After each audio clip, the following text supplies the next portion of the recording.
Hello everyone, it's me again, and I'm taking up my wife's channel to bring you another exciting video for all you do-it-yourselfers out there.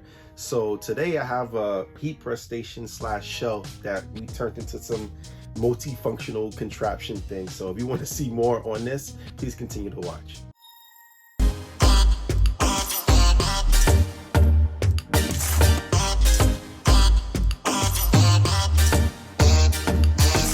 If you guys see my review on the Cricut Autopress, then you'll know that it's very heavy and bulky and we needed somewhere to store it. So we came up with an idea of buying this shelf and building this workstation for the heat press. So we decided to build this mobile heat press station for the Cricut Autopress to store it on. There's not too many places you can store it. So what we did is we purchased a shelving unit, which was the brand name is Brightroom, and they sell it in Target. Now we bought it was on sale for $40, but it actually retails for $80. Putting the frame together was pretty easy, like typical IKEA furniture. I used Annette's draw gun and it took about 20 minutes to put this whole thing together. During the process of me putting the frame together, Annette was coming up with ideas to add different things to create the workstation. We wasn't sure at first that this frame could hold the weight of the Autopress, but after testing it out for a few weeks, the frame held up fine. Now that the frame is completed, it was time for Annette to do her customization. I took a trip to Home Depot and purchased 2 gray shelves and some wood to install the casters and side table. I used popular board for extra support installing the casters and cut one of the gray shelves into smaller ones to use as inserts for the frame. 3 inches of popular board was added to the top of the frame to provide additional space to support the weight and size of the Autopress. Here are the gray inserts that were cut from a larger shelf. The other shelf was turned into a table. The table leg is adjustable and screws on. More stuff is added to the frame, as you will see in this video. So let's get into the details of this mobile heat press cart. As you can see, my wife utilized all the sides of this cart. I mean, we have all the shelves inside in the front. She has some mesh bins in here that store her t-shirts and a lot of her sublimation prints and vinyls and stuff like that.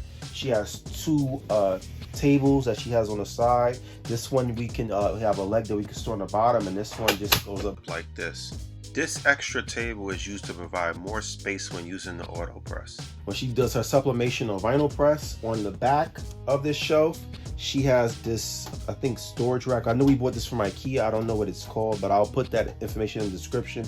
And she has some clear shelves that Annette uses to store silkscreen press paint, lint rollers to use on shirts before sublimation or vinyl presses. And this is a grinder to make silkscreen confetti. And down here we have boards, which is more stuff used for silkscreen printing. I believe the acrylic shells are purchased from Amazon.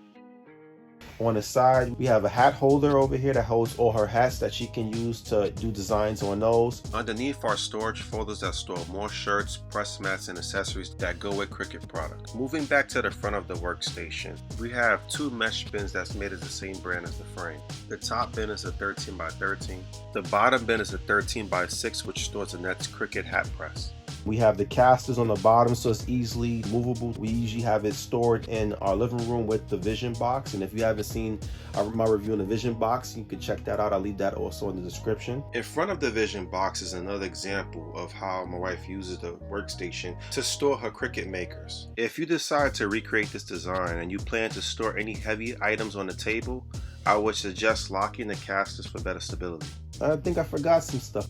And down here in this bin, inside this bin in the front, you can store mats, and we have some tapes and vinyls and other miscellaneous stuff that she has in here. The gray bottom shelf stores Annette's Cricut heat press and accessories that goes to it. We have more Cricut accessory storage here, and behind the container is Annette's Cricut mug press. Both gray shelves inserts can slide out if I need to reach either the Cricut heat press or mug press. The pink basket that has more storage was purchased at the Dollar Tree. And I believe this weighs about 60 to 70 pounds, so this actually works perfect, so we don't have to constantly, move it around, and it's a perfect place that we use to store. Underneath the table is more hidden storage, as this space is used to store Annette's extra Cricut mats. Under the table is a hinge where the screw-in leg goes, as you see here. This is an example of how we utilize the extra table shelf that folds down. One last thing to mention about this workstation is that some of the attachments used were made with our daughter's 3D printer, and we velcroed the control module for the Autopress on this side. So that concludes my review on the, I don't even know what to call this. It's like so many different names. We could call it the Cricut Autopress workstation. That's what I'm gonna call it. And let me know what you guys think about it. I'll try to leave all the details of all the stuff that we use to build this workstation in the description below. Would you believe that everything that we put on here costs under $100, and you can do so many things with it? So, but that's just my wife, the talent, the amazing vision that she has. So let me know what you think about this shelf, what you think about my review of the Cricut Autopress, and that's it. So please like, subscribe, comment, and share. And as always, stay fabulous and be your own vision of beauty. Till next time, peace.